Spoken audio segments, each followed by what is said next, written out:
The world has been sold a false narrative on what types of relationships are fulfilling, while popular culture has promoted sexual imagery and narratives promoting casual encounters. Human biology and basic needs show us that tradition may have deeper wisdom on what actually makes a happy relationship. This is according to Lauren Chen, who is a host of a popular YouTube channel under her own name.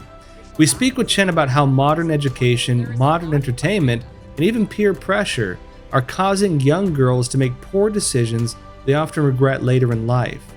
And we discuss her own work to educate others, which has helped people live more happily and develop healthier relationships. Lauren Chen, thanks for being on Crossroads. Thank you for having me. It's good to be here.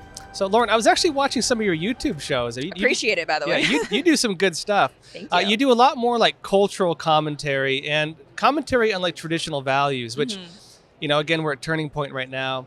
I think among the youth, it's usually that kind of stuff that turns them away from conservatism. Yeah. But you found a good way to bridge this, though, because I think what you do is you bridge it to the point where you're not talking about like strict moral values, like this is what the book says.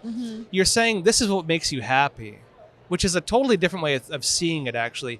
And I know with myself and people I grew up with, like, lived experience would tell you that tradition actually has something to teach us about this, that it exists for a reason. Right. That the lifestyles being promoted on TV and like TikTok are not necessarily enjoyable. And it's really like kind of I think what you get at is it's kind of like a big deception. Explain this to us a bit. So I think young people, like any of us really, don't like to be preached at. And I think if you're going to try to approach cultural issues from do this because I said so and because that's the way it's always been, you're not going to find a lot of success, especially among teens and I guess even young adults, right? But the thing with, like you were saying, traditional values is that there is a reason for them. There is a logic behind them. So what I love to do and what I find effective is we can look at what type of values are being promoted across pop culture, things like social media and TikTok, and actually picking apart like, hey, do these people look happy to you? Does this look like a well-adjusted and stable person? Because 9 times out of 10, if not more, the answer is no, right? They're blue-haired. You don't say. Yeah, these people don't look like they have everything figured out. And so seeing as how clearly this lifestyle isn't working, I find it, it's actually constructive, and you're trying to help people by saying, okay, so then what does work? And why does that work? Let's pick apart the actual reasoning behind something like saying no to promiscuity. Let's talk about this, like the safety issues behind just going home with anyone you might meet at a club or a bar. Do people go to raves anymore? I don't even know. I'm too old for that. But let's talk about how to actually help these young people live a healthier and better life instead of just trying to tell them what to do. And I think people are a lot more receptive to that because they understand it comes from a different place than just trying to control. Let's get into that. There's a website that I know my wife reads, and I've actually read some stuff too, EV Magazine. I love EV Magazine. They're actually really good. I have a daughter. I hope one day she reads it too. But, it gets into some topics on, just talking about the sexual revolution and so on, that the difference is maybe between men and women, that you can't, and Jordan Peterson talks about this a lot, that even though people these days kind of buy the whole game of the sexual revolution, that somehow it's sold to us in movies, it's sold to us through entertainment, that this is desirable. Those who live it and those who engage in it find that it makes them really depressed 9 times out of 10.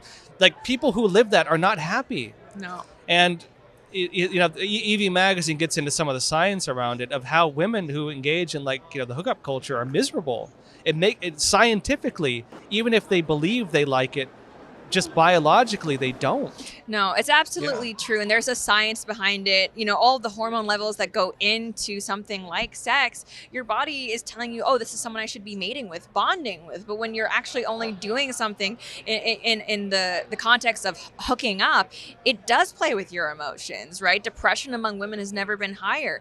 And I'm not... You look at the antidepressants and so on. It's really... We're the rates on, of people on are really high. It's terrible. Yeah, but go ahead. I'm sorry. I'm not saying this to shame women. I point out these things because I want to help women, right? And that's really what it's about. Feminism has sold a lie to women, telling them that it's empowering to sleep around, that it's not going to hurt you. Of course it is. You know, you don't know these guys that you're sleeping with. You deserve to be respected and treated better, right? That's empowering. And I don't understand how feminists can say like, oh yeah, in order to stick it to the patriarchy, sleep with all these men because they'll definitely hate that. Like, just think about it logically for a second. It doesn't make any sense. So I know EV Magazine is great in kind of laying out to women how they've been lied to. And I also want to say, if you're a guy, hookup culture is no better for you either. We've seen how the Me Too movement has kind of turned even something like regret into a rape accusation. So basically for everybody out there, regardless of gender, regardless of age, I would say, like, be careful with yourself. You deserve respect and a loving relationship, someone to, I guess, treat you fondly. And